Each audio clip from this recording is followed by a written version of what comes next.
الصلاۃ والسلام علیک یا رسول اللہ وعلی آلک واصحابک یا حبیب اللہ۔ الصلاۃ والسلام علیک یا نبی اللہ وعلی آلک واصحابک یا نور اللہ۔ آؤ ہم اور آپ اپنے اس تھوڑی سی گفتگو کا آغاز ایک حسین گھر کے داستان سے کرتے ہیں، جس گھر میں اللہ کی رحمتیں برس رہی ہیں، اور وہ گھر عظیم گھر ہے زمین پر کہ جس گھر میں ان چیزوں کا انتظام ہوتا ہے۔ کہتے ہیں کتابوں میں لکھا ہے کتنے خوش نصیب لوگ تھے اور اس دنیا میں کتنے اچھے لوگ بھی گزرے، اور مسلمانوں میں کس قدر ذوق اور شوق والے لوگ بھی اس دنیا سے چلے گئے۔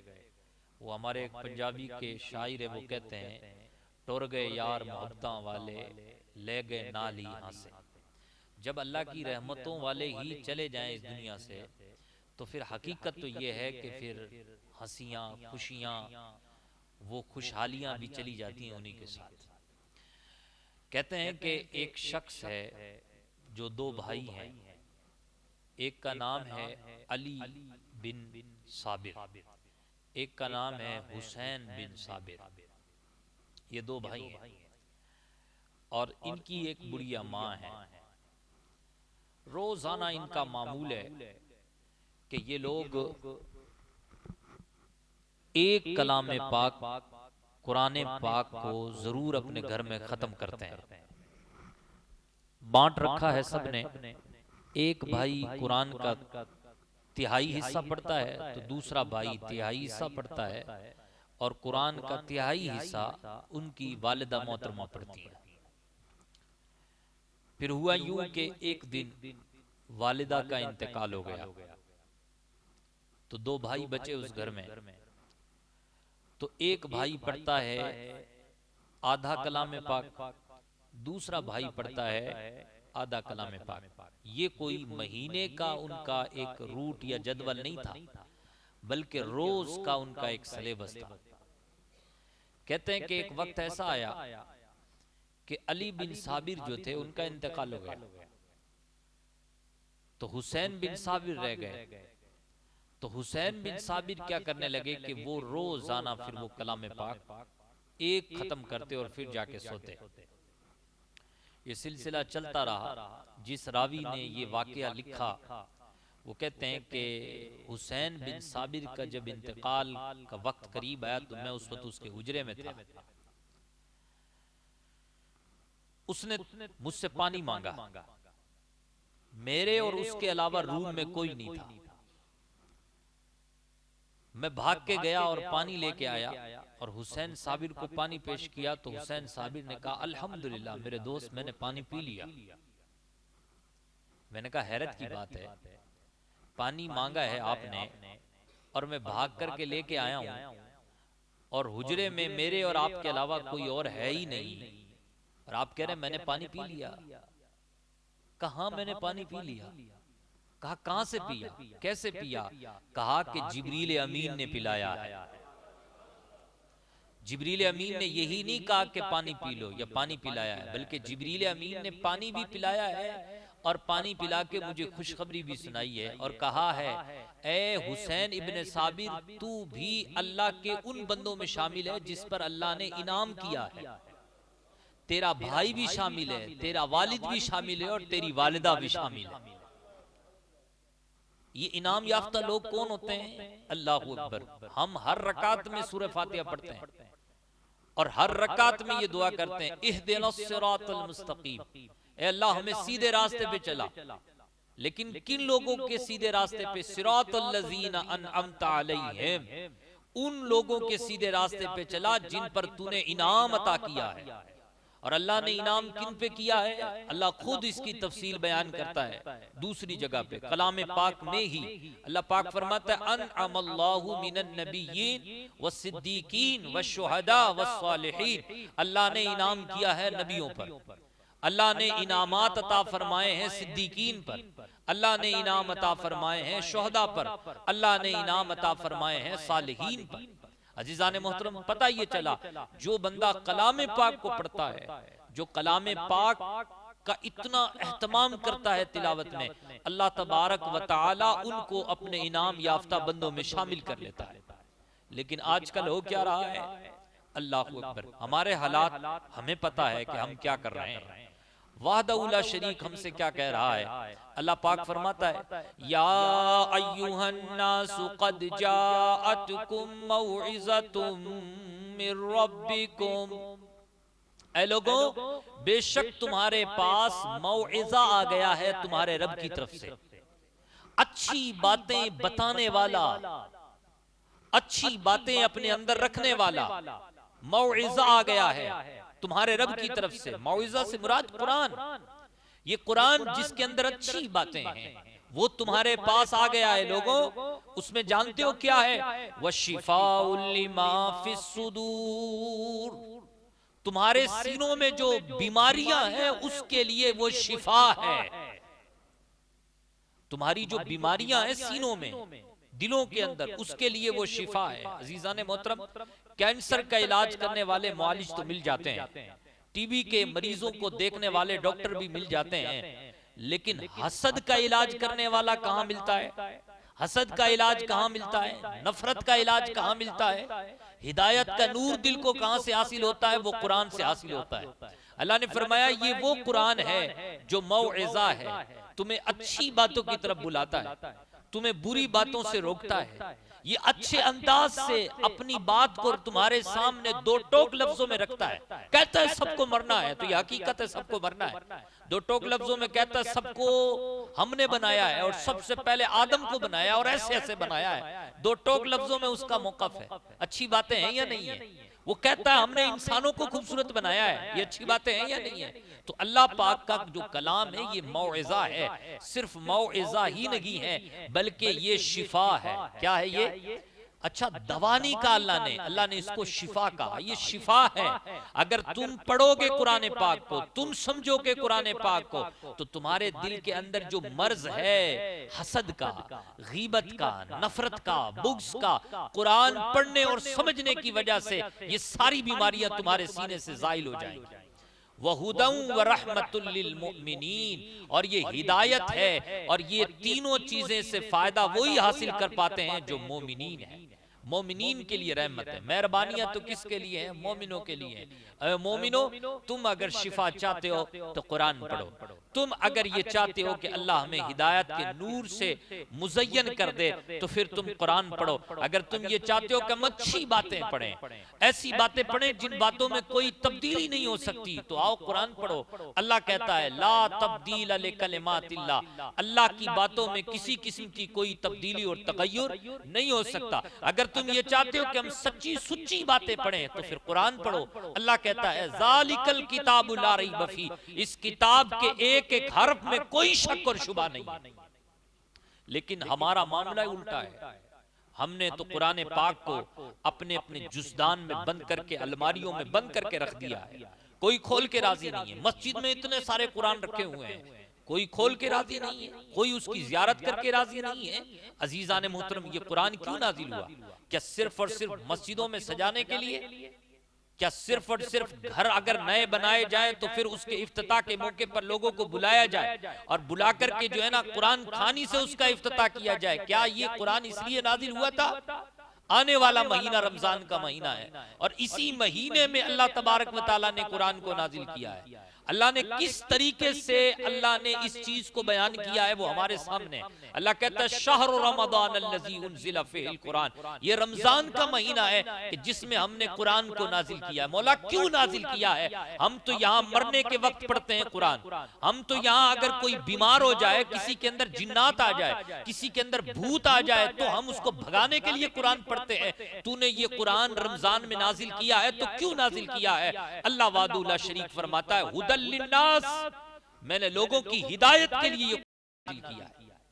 قرآن پاک نے جہاں یہ بتایا ہے کہ میں نے ہدایت کے لیے، وہاں اللہ نے ہم سے تقاضا بھی کیا ہے، اللہ نے ہم سے کہا بھی ہے۔ قرآن پاک میں اللہ خود واضح لفظوں میں فرماتا ہے اے مومنو کان دھرو، سینے کے دل اور سینے کو اور اپنے دلوں کو، دماغ کو حاضر رکھ کر کے اس قرآن کی آیت کو سنو۔ اللہ پاک فرماتا ہے وَهَذَا كِتَابٌ أَنزَلْنَاهُ مُبَارَكٌ، یہ جو کتاب ہے قرآن، ہم نے اس کو نازل کیا ہے برکتوں والا بنا کر کے، یہ مبارک ہے، اس میں کوئی شک نہیں کہ اس میں برکتیں نہ ہو، ایسا کچھ نہیں ہے، اس میں برکتیں ہی برکتیں ہیں، اس میں کوئی شک نہیں، یہ برکتوں کا سمندر رکھتی ہے اپنے پاس۔ لیکن سنو، تم سے تقاضا یہ ہے فَاتَّبِعُوهُ، تم اس کی پیروی کرو، تم اس کی بات کو مانو، تم اس کو فالو کرو، تم اس کو سمجھو۔ کیوں مولا؟ وَاتَّقُوا، اور تم پرہیزگار بن جاؤ۔ یعنی گویا کہ قرآن ہمیں سکھاتا ہے تقوی، جیسے کہ اللہ پاک سورہ بقرہ میں خود فرماتا ہے ہدی للمتقین، پرہیزگاروں کے لیے ہدایت ہے، تقوی حاصل کرنے والوں کے لیے ایک راستہ دکھاتا ہے یہ قرآن۔ اور اللہ نے فرمایا کہ تم اس کی پیروی کرو اور متقی بن جاؤ، ہوگا کیا؟ لعلکم ترحمون، اللہ کی رحمتیں تم پہ جھما جھم برس پڑیں گی۔ عزیزان محترم، یہ قرآن نے مقصد بیان کیا، لیکن ہوتا کیا ہے، ہم لوگ جو ہے قرآن مجید فرقان حمید کے قریب تک نہیں ہیں۔ ہمیں جو ہے واٹس ایپ چلانا منظور ہے، فیس بک پہ ہم اتنے وقت کو ضائع کر دیتے ہیں جس کی کوئی گنجائش نہیں، جس کا آتا پتہ نہیں ہے، موبائل چلاتے چلاتے نہیں تھکتے۔ لیکن قرآن پاک کو کون پڑھے؟ قرآن پاک کے دروس میں کون شامل ہو؟ قرآن مجید فرقان حمید کے دروس میں ہم کیوں نہیں شامل ہوتے؟ قرآن مجید فرقان حمید کو اٹھا کر کے کیوں نہیں دیکھتے؟ کیا یہ مسلمانوں کا تقاضا ہے؟ اللہ اکبر، حضور کا صریح فرمان موجود ہے جو حضرت امام مسلم رحمت اللہ علیہ نے اس حدیث کو نقل کیا۔ وہ کہتے ہیں کہ قال عمر رضی اللہ تعالیٰ عنہ، حضرت عمر ابن خطاب رضی اللہ تعالیٰ عنہ کہتے ہیں، کتنی خطرناک بات ہے، دونوں چیزیں۔ آج لوگ بڑے دانشور لوگ جو ہے نا آپس میں تبصرہ کرتے ہیں کہ مسلمانوں کی فلاح، مسلمانوں کی کامیابی کون سی چیز میں؟ کوئی کہتا ہے کہ اچھے اچھے اسکول کھولے جائیں، کوئی کہتا ہے کہ آئی ایس نکالے جائیں، آئی پی ایس نکالے جائیں، اس لیے مسلمان جو ہے نا کامیابی کے راستے پہ آ جائیں گے۔ کوئی کچھ کہتا ہے، کوئی کچھ کہتا ہے۔ بہرحال ہر کوئی اپنے سمجھ کی بات کرتا ہے، لیکن کبھی مصطفیٰ سے بھی سنو کہ مصطفیٰ نے کب کہا اور کس کو کہا کہ وہ اونچا ہے، وہ بلند ہے۔ حضور نے کس کے لیے فرمایا؟ تو یہ صریح لفظ موجود ہے۔ حضرت عمر ابن خطاب کہتے ہیں کہ تمہارے نبی کا یہ فرمان ہے، قد قال ان اللہ یرفع بہذا الکتاب اقواما۔ حضرت عمر ابن خطاب کہتے ہیں کہ بے شک اللہ کے رسول صلی اللہ علیہ وسلم نے فرمایا کہ اللہ تبارک و تعالیٰ اس کتاب یعنی قرآن کے ذریعے سے بہت سی قوموں کو عروج عطا فرمائے گا، بہت سی قوموں کو عروج عطا فرمائے گا۔ جو قوم قرآن پڑھے گی، جو قوم قرآن کے احکامات پر عمل کرے گی، جو قوم قرآن کے احکامات پر نجی طور پر اپنی پرسنل لائف میں عمل پیرا ہوگی، قرآن کے نقوش پہ عمل کرے گی، جو اپنے معاملات کو قرآن سے سلجھائے گی، جو اپنے جو ہے نا تعلقات کو قرآن سے سیکھے گی، جو آداب قرآن سے سیکھے گی، جو بندگی کے اصول قرآن سے سیکھے گی، جو بھائیوں سے رشتہ کیسے رکھنا چاہیے اس کے بارے میں رہنمائی قرآن سے لے گی، وہ قوم اللہ پاک کے یہاں عروج پائے گی۔ لیکن حضور نے دوسری طرف فرمایا وَيُودَعُ بِهِ آخَرِينَ، اور اسی سے لوگ جو ہے ذلیل بھی ہوں گے، رسوا بھی ہوں گے۔ یعنی جس کو قرآن دیا گیا اور قرآن کو نہ پکڑا، قرآن کے اندر جو پیشن گوئیاں ہیں اس پر کان نہیں دھرا، قرآن کی باتوں پر کان نہیں دھرا، اللہ پاک اس کو ذلیل بھی کرے گا۔ دنیا میں بھی ذلیل ہوں گے، آخرت میں بھی ذلیل ہوں گے۔ دنیا میں تو ایسے ذلیل ہوں گے کہ ان کا کوئی پرسان حال نہیں ہوگا، ان کے لیے کوئی سوچ نہیں ہوگی، ان کے پاس ترقی کی طرف جانے کے لیے کوئی ایسی مہم اور ایسی پلاننگ نہیں ہوگی کہ جو بالکل ٹھیک ہو۔ اللہ اکبر، یہ مصطفیٰ کریم فرما رہے ہیں۔ اور آخرت میں نقصان اور ذلیل ایسے ہوگا، ان کی ذلت ایسے ہوگی کہ یہ لوگ جہنم میں پھینکے جائیں گے۔ لیکن جو قرآن پڑھتے ہوں گے، جو قرآن کے احکامات پر عمل کرتے ہوں گے، وہ وہاں آخرت میں جنت میں عروج پائیں گے، جنت میں پھل کھائیں گے۔ اللہ اکبر، حضرت عثمان غنی رضی اللہ تعالیٰ عنہ کیا خوب کہتے ہیں، کہتے ہیں القرآن انور من الطست، یہ جو قرآن ہے یہ اس چمکتے برتن سے بھی زیادہ خوبصورت ہے۔ وَقِرَاءَتُهُ أَحْلَى مِنَ الْأَصْلِ، اور جو قرآن کا پڑھنا ہے وہ شہد سے زیادہ میٹھا ہے۔ وَتَفْسِيرُهُ أَدَقُّ مِنَ الشَّعْرِ، اور اس کا جو سمجھنا ہے، اس کے اندر سے جو مطلب نکالنے ہیں وہ بال سے زیادہ باریک ہے۔ یعنی عزیزان محترم، یہ قرآن تو ہمارے پاس اس لیے آیا تھا تاکہ ہم اس کو پڑھیں، لیکن ہم نے اس کو جو ہے نا جزدان میں بند کر کے رکھ دیا۔ اور مصطفیٰ نے دو ٹوک لفظوں میں فرمایا اگر تم عروج چاہتے ہو، بلندیاں چاہتے ہو، تو آؤ قرآن کے دامن سے وابستہ ہو جاؤ۔ اگر قرآن مجید کو تم نے پڑھنا شروع کر دیا، قرآن مجید کو سمجھنا شروع کر دیا، تو اللہ پاک تمہیں عروج عطا فرمائے گا۔ یہ صادق مصدوق نبی فرما رہے ہیں، وہ نبی فرما رہے ہیں جس کے بارے میں اعلیٰ حضرت کہتے ہیں وہ زبان جس کو سب کن کی کنجی کہیں، اس نافذ حکومت پہ لاکھوں سلام، پتلی پتلی گلے قدس کی پتیاں، ان لبوں کی نزاکت پہ لاکھوں سلام۔ کہ آج تک ایسا ہوا ہے کہ حضور نے کہا اور ہوا نہ ہو؟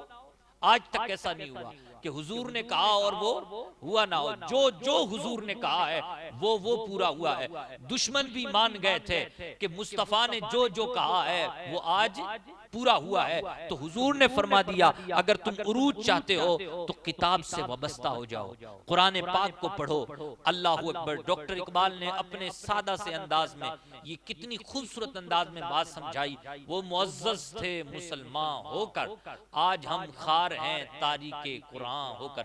قرآن کو چھوڑ کر کے ہم ذلیل ہیں۔ عزیزان محترم، ضرورت اس بات کی ہے کہ ہم قرآن سے وابستہ ہوں، قرآن مجید کو مضبوطی کے ساتھ پکڑیں۔ قرآن مجید فرقان حمید نے ہمیں کیا سمجھایا ہے اس پر کان دھریں۔ دیکھیں، آپ حضور کی تعلیمات کو پیش نظر رکھیں۔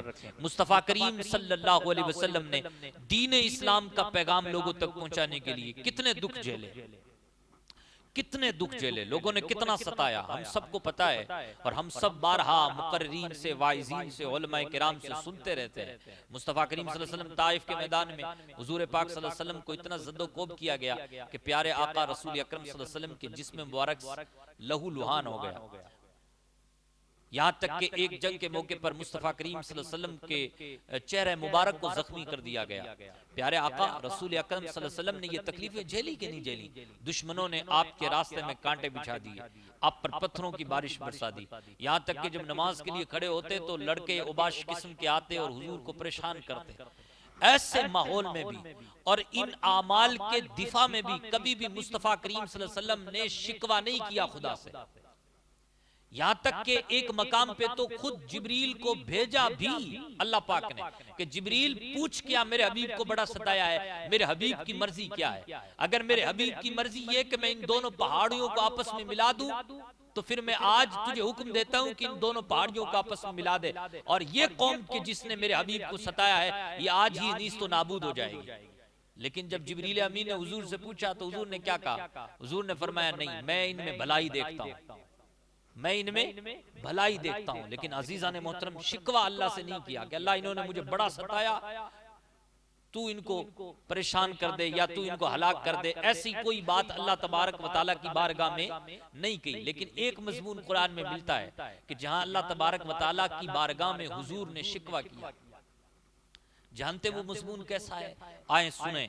اللہ پاک قرآن پاک میں اس طریقے سے ارشاد فرماتا ہے، سورہ فرقان کی آیت نمبر 30 ہے، قال الرسول یا ربی، رسول نے کہا یعنی حضور پاک محمد صلی اللہ علیہ وسلم نے فرمایا، عرض کی اللہ سے، کیا کہا؟ یا ربی، اے میرے رب، ان قوم اتخذوا، اے میرے رب بے شک میری قوم نے، اتخذوا ھذا القرآن مہجورا، میری قوم جو ہے نا، بے شک میری اس قوم نے یہ جو قرآن ہے معزز، اس کو چھوڑنے کے قابل سمجھ لیا۔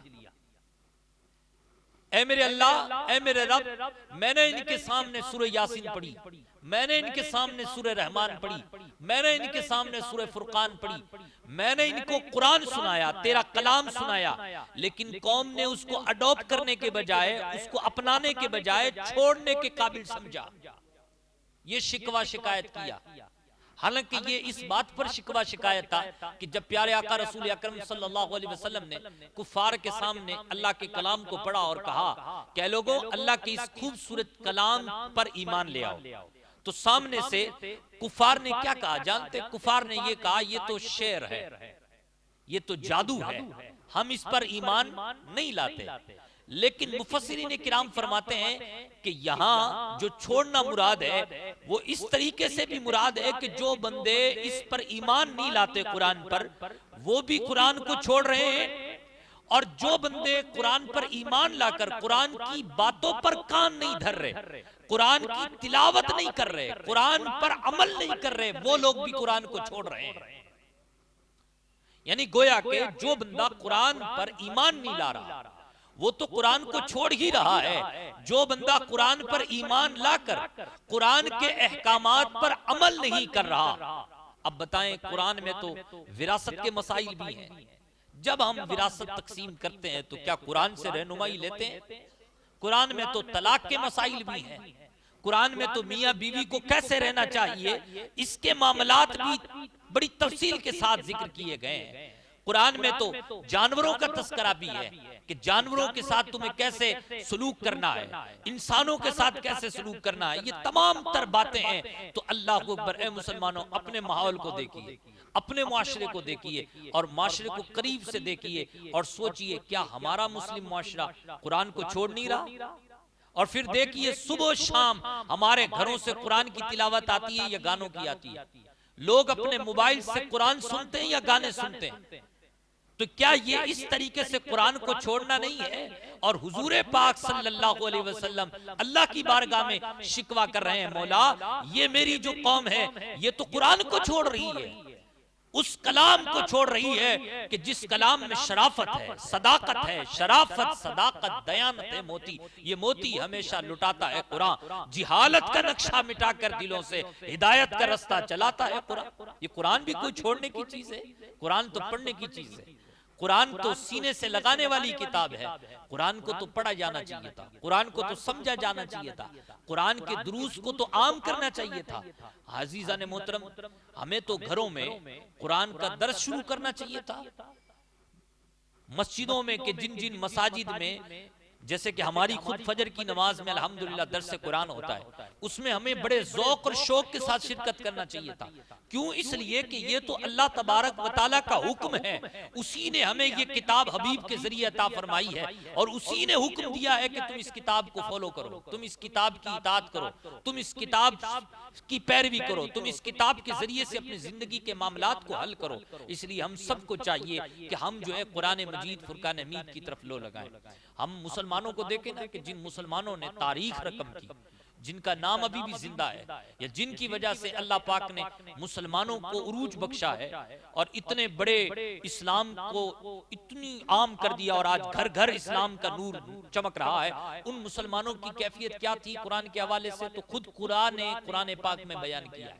آپ جب سورہ مائدہ پڑھتے ہیں تو سورہ مائدہ میں 7واں پارہ ہے اور اس 7ویں پارے میں اللہ پاک نے ان لوگوں کا ایک عمل بیان کیا ہے کہ یہ لوگ قرآن سے کیسا وابستگی اور کیسا تعلق رکھتے ہیں۔ جیسے کہ اللہ پاک قرآن پاک میں فرماتا ہے وَإِذَا سَمِعُوا مَا أُنزِلَ إِلَى الرُّسُولِ تَرَىٰ أَعْيُنَهُمْ تَفِيضُ مِنَ الدَّمْعِ، جب وہ لوگ اس کو سنیں جو اس کے رسول کی طرف نازل ہوا، جب وہ لوگ قرآن کو سنیں، یعنی رسول پاک کی طرف جو نازل ہوا وہ قرآن ہے، تو اللہ پاک فرماتا ہے کہ جب انہوں نے، یعنی جب مسلمانوں نے، نیک لوگوں نے، جن پر اللہ نے انعام کیا، جب ان لوگوں نے اس چیز کو سنا جو قرآن ہے تو پھر ان کی حالت کیا ہوئی؟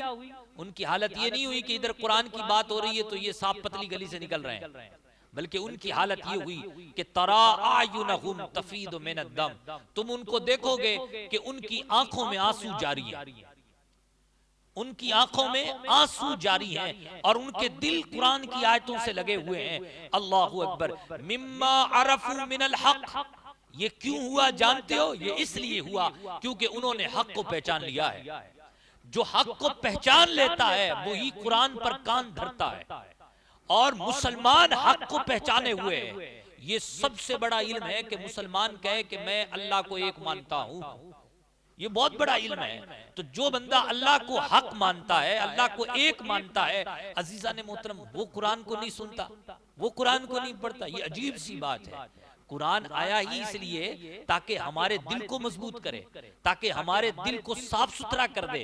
اللہ تبارک و تعالیٰ نے فرمایا کہ یہ لوگ جو قرآن سنتے ہیں مسلمان تو پھر اپنی آنکھوں میں آنسو بھر لیتے ہیں، اور یہ اس لیے ہوتا ہے کہ انہوں نے حق کو پہچان لیا ہے۔ اور مزید کہا جا رہا ہے یقولون ربنا آمنا فاکتبنا مع الشاہدین۔ اب دیکھیں فرق، دیکھیں فرق یہ ہے ہمارے یہاں اور ان کے یہاں فرق کیا ہے۔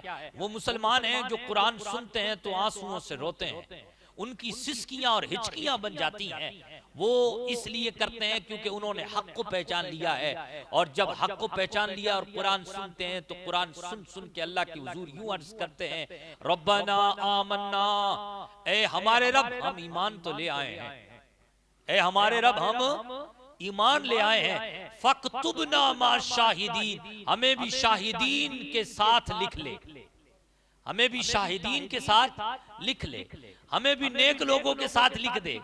یعنی آج کا مسلمان کی کیفیت کیا ہے؟ آج کا مسلمان کہتا ہے اللہ ہم ایمان والے ہیں، ہمیں روزی دے دے، اے اللہ ہم ایمان والے ہیں۔ بے شک یہ کوئی غلط دعا نہیں ہے، لیکن حالت دیکھیے، وہ لوگ کیا دعا مانگتے تھے، ہم کیا دعا مانگتے ہیں؟ اے مولا ہم ایمان لے آئے ہیں، ہم نے تجھی تیری رحمت پہ یقین کیا ہے، مولا ابھی ایک گھر ہے 2 گھر دے دے، اے مولا ہم تو تجھی پہ ایمان لے کے آئے ہیں، ابھی تو ہمارے پاس ایک ہی پلاٹ ہے، دوسرا پلاٹ دے دے، ابھی تو ہمارے پاس ایک ہی گاڑی ہے، دوسری گاڑی دے دے۔ یعنی یہ ہماری دعائیں ہوتی ہیں۔ وجہ کیا ہے؟ وجہ یہ ہے کہ ہم نے قرآن کو سمجھا نہیں، حق کو پہچانا نہیں، حق کیا چیز ہے۔ اگر حق کو پہچان لیا ہوتا تو پھر ہم بھی نیک لوگوں کی طرح یہی دعا کرتے مولا فَاكْتُبْنَا مَعَ الشَّاهِدِينَ، کچھ دے نہ دے لیکن نیک لوگوں میں ہمیں لکھ دے۔ اور یہ حق کو کیسے پہچانیں گے؟ تبھی پہچانیں گے جب قرآن کو توجہ کے ساتھ سنیں گے، جب قرآن مجید فرقان حمید کو توجہ کے ساتھ سن کر اس کو سمجھنے کی کوشش کریں گے۔ تو میں امید کرتا ہوں کہ رمضان سے پہلے پہلے اپنی یہ عادت چھوڑ دیجئے اور آئیے تلاوت قرآن کی طرف آئیے، اللہ کے کلام کو پڑھیے، اٹھائیے، وہ کلام پاک آپ سے اور ہم سے کچھ کہنا چاہتا ہے۔ وہ کہتا ہے ان اللہ لا یغیر ما بقوم حتی یغیر ما بانفسہم، جو ٹوک لفظوں میں وہ کہہ رہا ہے اے لوگو بے شک اللہ پاک کسی قوم کی حالت نہیں بدلتا جب تک کہ وہ خود اپنی حالت نہ بدل لے۔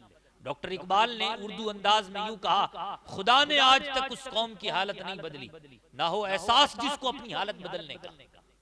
ضرورت اس بات کی ہے کہ ہم قرآن مجید کو پڑھیں گے نا انشاءاللہ، قرآن مجید کو سمجھیں، ہمارے جو دروس قرآن ہوتے ہیں ان کو آباد کریں، جہاں جہاں بھی دروس قرآن ہوتے ہیں، خود فجر کے بعد یہاں دروس قرآن ہوتا ہے، درس قرآن ہوتا ہے، روزانہ ہوتا ہے الحمدللہ۔ آپ تمامی حضرات سے عرض ہے کہ آپ ضرور شرکت فرمایا کریں، قرآن مجید فرقان حمید کو کثرت سے پڑھا کریں۔ قرآن مجید پڑھنے سے دل صاف ہوتا ہے، دل کا زنگ دور ہوتا ہے، یہ ہے ہی شفا۔ اور شفا کس کے لیے؟ قرآن خود کہہ رہا ہے شفاء لما فی الصدور، یہ شفا ہے اس کے لیے جو کچھ تمہارے سینوں میں ہے، اس کے لیے شفا ہے۔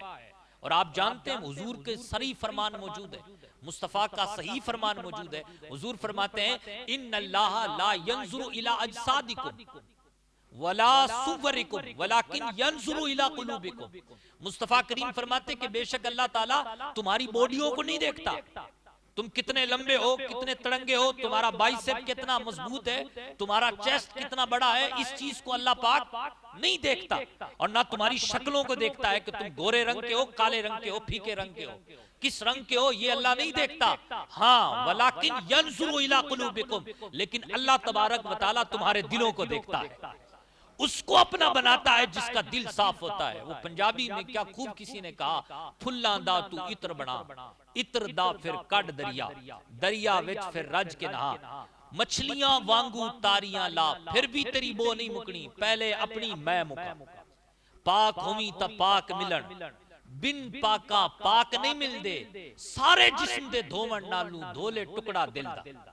ایک دل کا ٹکڑا دھونے کی ضرورت ہے، اور اس دل کی صفائی قرآن میں موجود ہے، اور کیونکہ یہ نص سے ثابت ہے، قرآن خود کہہ رہا ہے ہم نے کتاب دی ہی اسی لیے ہے شفاء لما فی الصدور، جو تمہارے دلوں میں سینوں میں گندگیاں ہے اس کو شفا مل جائے گی، اور اس کے اندر جتنی بیماریاں ہیں وہ ساری ختم ہو جائیں گی۔ شرط یہ ہے کہ تم قرآن پڑھو تو صحیح۔ اللہ کریم سے دعا ہے اللہ کریم ہم سب کو قرآن پڑھنے کی توفیق عطا فرمائے۔